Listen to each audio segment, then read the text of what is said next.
Now, Hazel, right before we started, you told me you don't make a great Texan because of three things. I don't discuss politics, weather, and sports. I just love that line. That's a great one. Well, 1925, Pittsburgh, Pennsylvania. Do you remember anything about Pittsburgh at all? No, because I left Pittsburgh when I was 20 months old. My father died. Those days were very difficult times. My mother was left penniless, and so she had to move back with her parents that lived in Louisville, Kentucky, and that's where I was raised. Talk to me about your grandparents that you lived with. They were usual, ordinary, nice Jewish people. My grandmother was a severe diabetic. My grandfather took care of her. Nothing unusual or different. They were just very nice. What did your grandfather do? He was a tailor. His father before him was a tailor, and his father's father was a tailor, and interestingly enough, their name was Passamanic, and the reason for this unusual name was we never knew until an aunt, as an adult, looked it up and found in the French that passementerie meant to embroidery, to sew, and back when the court in Russia back in those days mimicked both the French and the Italians. Language was French, buildings are French, so when last names were passed out, that they were named Passamanic. So the names were passed out when they went to travel abroad, when they went to come to the United States? Is that when they got the name passed out then? No, I think the name was back in the great-grandfather's day. Okay. I mean, I don't know, but around the 1800s, 1700s, somewhere in there, people were only named by their first name, and you were the son of Aaron. Oh, wow. You didn't have a last name, but when the population became so great, they passed out last names, and this goes back a couple centuries. So I can't tell you if it was just for Jewish people or for the entire population, because I never looked it up. But my guess is it was for everybody, but the name came down as Passamanic. Do you remember your grandparents on your dad's side? Did you ever know them? Very little. Unfortunately, my father died when I was 21, and 21 months. Through the years, there was some association. I'm not saying there was none. There was some, but it's a whole family that I don't include. Did your mom ever remarry? No, unfortunately, she didn't. It was our wish that she would. In fact, there were several good opportunities, but she turned them down. You had a brother and sister, so both older. Both older. Yeah. Do you remember high school at all? School was very difficult, the entirety, because when I was a child I had primary tuberculosis, and I was in what they called sanatoriums in those days. I don't think they exist anymore, but they were hospital-like places.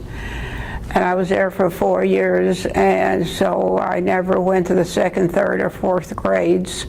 When I was 12, I was released, and my mother took me to the local grade school, and the principal looked at me and said, "Put her in the 5th grade." And that's a true story. I wanted to graduate when I was 17 like everybody else, so I went to summer school. I took extra subjects during regular school, and I graduated when I was 17. So it wasn't that I had a high school every day, the same homeroom. It didn't exist. Did World War II affect you at all? My brother was a sailor. We lived in Louisville, and I was at the dating age, and everybody was in the service. So the only people that the young girls could date were the soldiers from Fort Knox, so that created a problem. When did you meet your husband? I had an aunt that since passed away who was well known in Dallas, Gladys Ash. And her daughter was engaged to a fellow whose uncle was dying who had severe heart problems.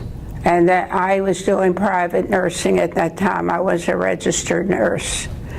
So they needed nurses, and I was invited to Dallas to come nurse this gentleman. And my husband was a blind date here in Dallas. And was he involved in World War II? Yes, he was a sailor. Later, he was in the public health service. So he was involved in the war efforts. Right. Was he? Do you know where he was stationed? He was stationed basically in California and other places, but basically California. Now, did you get married before the war or after the war? Oh, well, after the war. My husband was a junior in medical school when we got married. Now, where did you go to school after high school to become a nurse? I went to a hospital in Louisville, Norton Memorial Infirmary. Now, when did you guys get married? We got married in 1951. Okay, and then where did you settle down? She was in medical school at the University of Texas in Galveston. So we lived in Galveston while he was in school. I nursed and supported the family. He graduated and we moved to New Orleans because he joined the public health service for his internship. And later he took a residency at the eye hospital in New Orleans and was there. We were there for some years, so it was 7.5 years total between the time we got married. We moved back to Dallas. Yeah. The rest was education at 7.5 years. Now, what was the reason you came back to Dallas? My husband was born and raised here, and it was his wish that we moved here. Okay. Now, where were your children born? Two were born in Louisiana because my husband was in school. I have one daughter that was born in Texas. When you were in Dallas, what did you get involved in? I have a son that in the early 70s, he was 17, he came down with schizophrenia. It's a disease of the brain, it's a thought disorder, and it's very serious. And mental illness is a subject that people don't like to talk about. And family and friends, they didn't know how to adjust to it. Nothing evolved for a number of years. He was in and out of hospitals. At that time, it was believed that it was the way the child was raised. Back then, that's what people believed? That's what people believed. So the years went by, and 9-10 years later, an organization came to town, current name, the National Alliance for the Mentally Ill. It's a national organization with groups in major cities all over the United States, and it is now in other parts of the world. And the National for the Alliance is to advocate for people who are mentally ill and their families. I got thoroughly involved.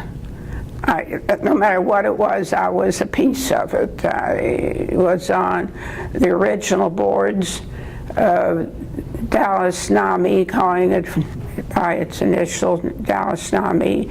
1985, Texas NAMI started. I was on that original board.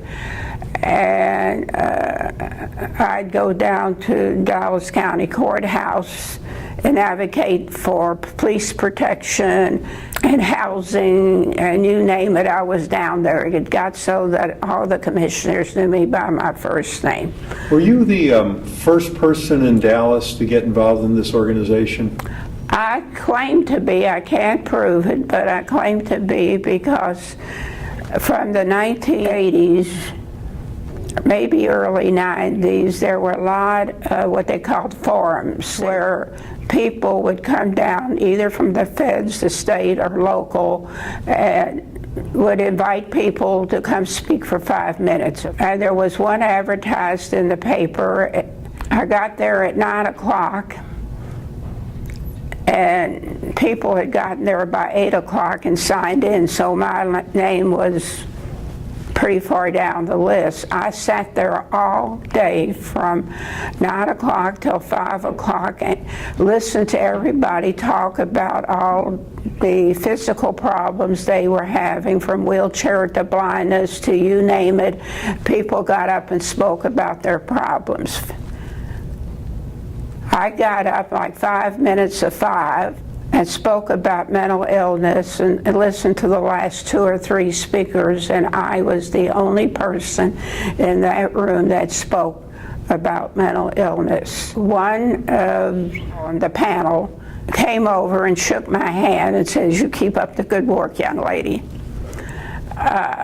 On another occasion, right after that, there was another forum in another city, and I got a group of people together, and we went and gave our speeches on mental illness. It came back to me a week or so later that we were the only people in all the years that had come to speak on mental illness. So I claim to be the original advocate. Good for you. Now, it's grown quite a bit, hasn't it?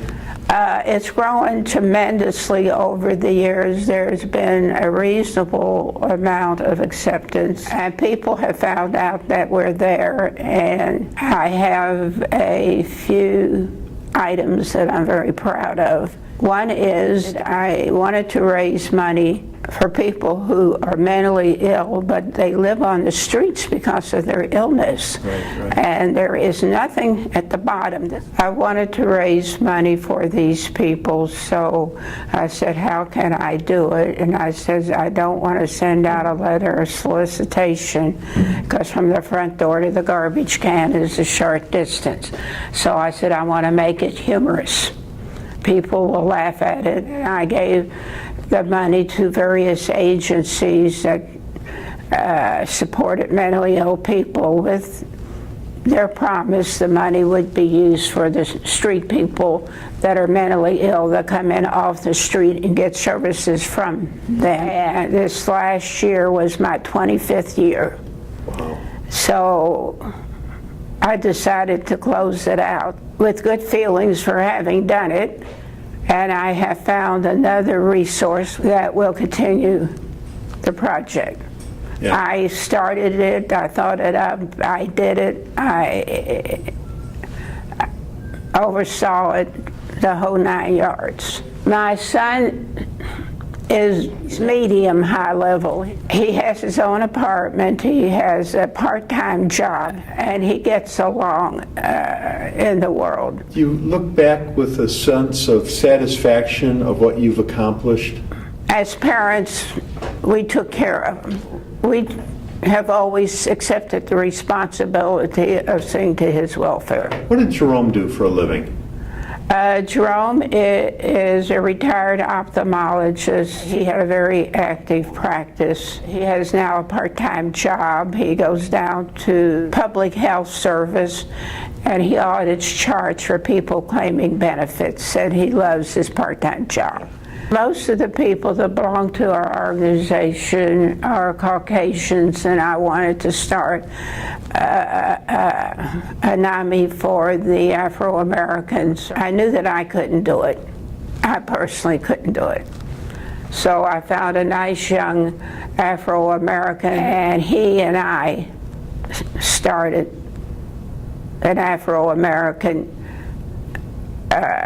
support group here in Dallas, which I'm very, very proud of. Are you involved at all with the Jewish community? In early years, a little bit, but as I've gotten older, I've stopped and I don't drive anymore, so my complete social life is limited.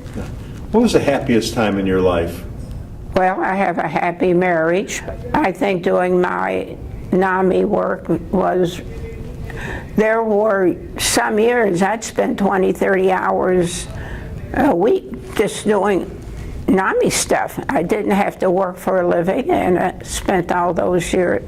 Was a happy, and the most, really, a very happy time. Did you ever get a recognition for all your volunteer work? The various agencies would have a lunch and give me a plaque. Many people in the city recognize my ability. The recognition that really pleases me most, there's now an agency, a public agency called North Star. The money comes down from Texas to pay for the care of indigent patients. And one of the items under North Star is a clinic that's run by Green Oaks. Green Oaks is a psychiatric hospital. And the CEO is Tom Collins. And one of the items that he started, because the pressure of people who needed hospital care, there was no beds. That's a tremendous issue here of no beds for these people. And he started a program called a 23-hour service. That meant that the police could bring and people could enter for 23 hours, and after 23 hours, some people could be sent home, some needed to go to the hospital, some people, whatever, they could make decisions in 23 hours, and this service has been extremely effective.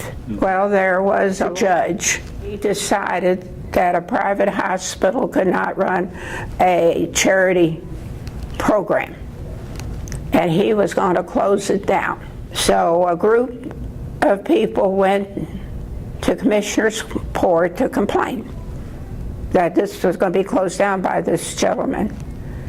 And I was one of the people who spoke on behalf of Green Oaks. So as I entered the courtroom, I handed a copy of the speech to Tom Collins and said, "Would you like a copy?"